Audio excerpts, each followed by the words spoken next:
Yeah. Continuing now with the ongoing adventures of, a bunch of twats, really. Graveyard.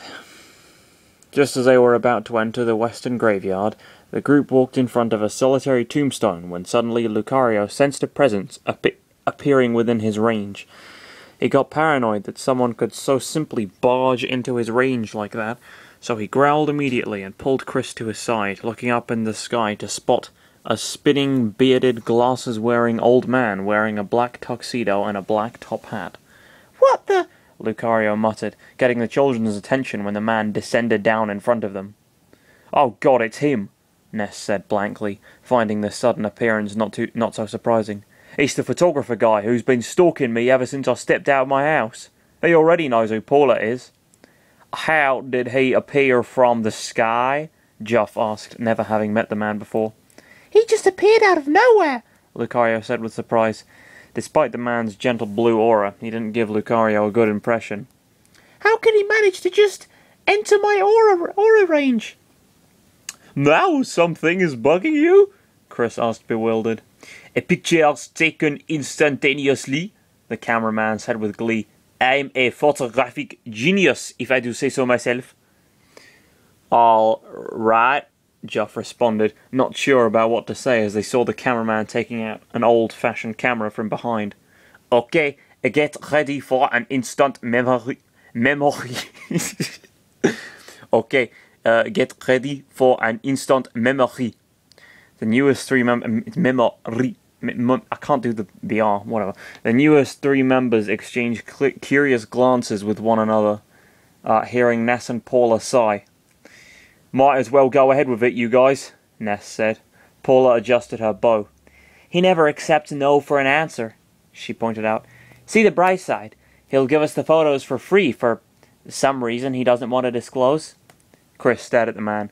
"I feel like I'm being stalked," he said, "and he just appeared from the sky, as has been well established. I have goosebumps about what he really wants to do."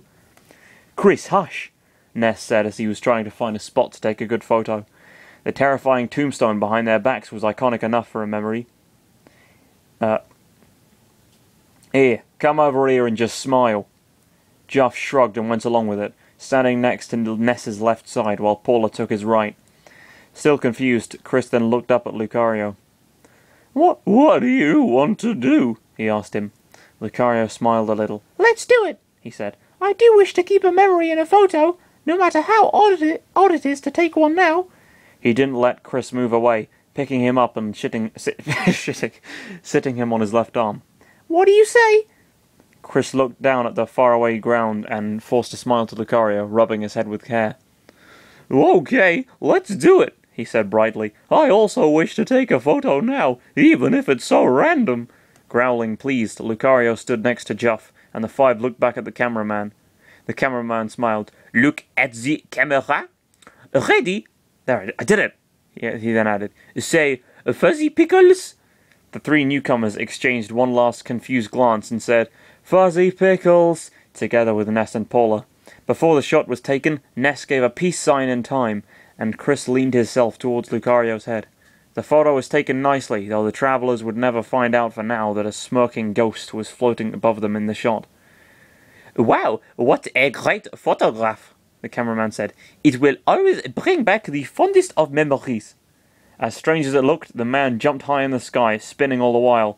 Chris, Lucario, and Juff saw the man going up so high in the night sky that he eventually disappeared in the blink of an eye, within Lucario's range, which greatly perturbed him so. He disappeared inside my range," Lucario said, feeling paranoid. "How does he do that? That isn't normal." "We'll never find out why, won't we?" Chris said deadpan as he was set down on the ground. "Nope," Paula duly replied. The group of five resumed their adventure and walked down a hidden path behind the northwestern cemetery, passing through somewhat dead trees and bushes.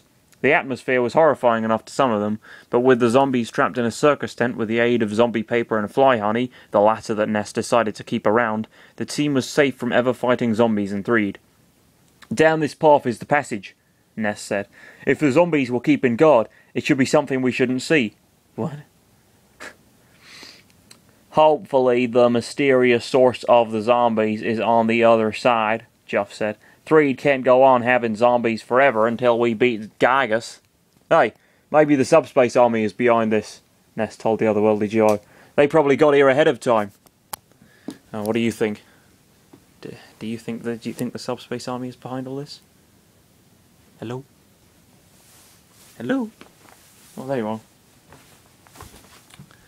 Do you like the Subspace army? Big fan? No? Okay. Yeah. Where was I?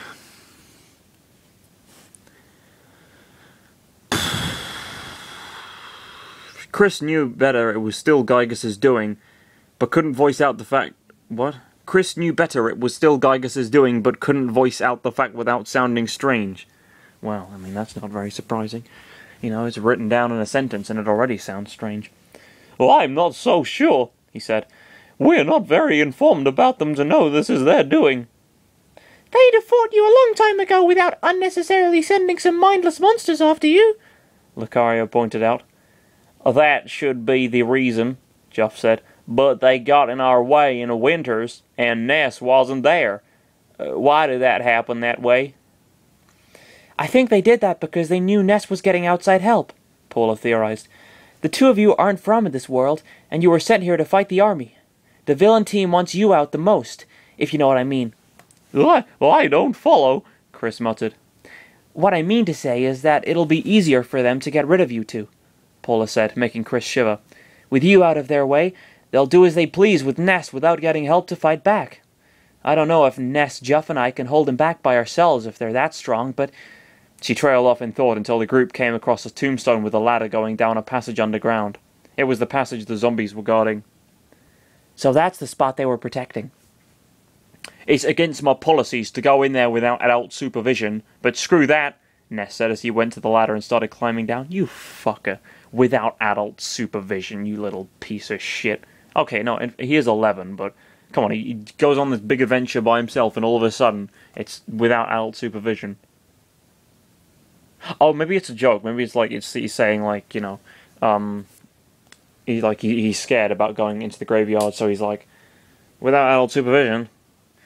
I'm paying too much attention to the dialogue, I know, but I'm always telling myself, you know, to stop overanalyzing this, but I never do.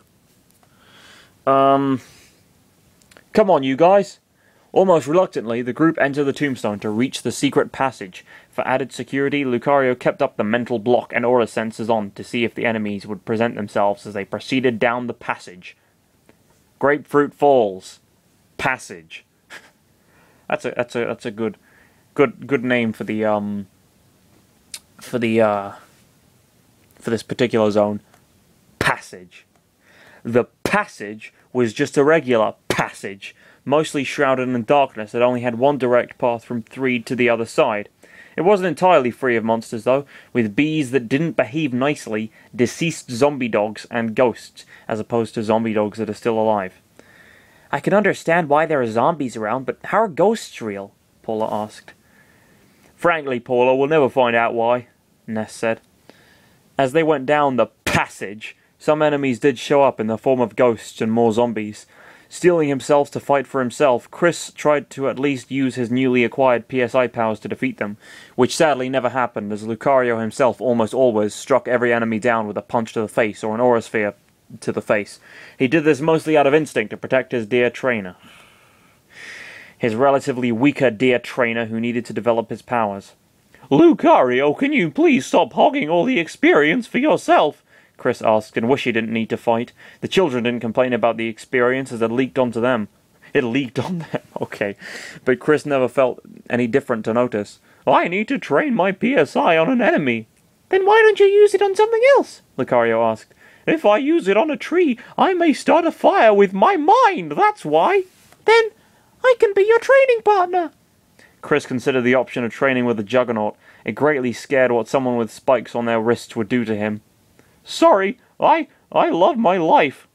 I thought it said love of my life for a second there. like he was addressing Lucario. It wouldn't surprise me very much at this point. I wouldn't even think of tossing a fist your way. Yeah, no. Sure. I believe it, but quite frankly, I don't want to read any further than that for the time being, and, I've more or less run out of time anyway, so good place to stop and such.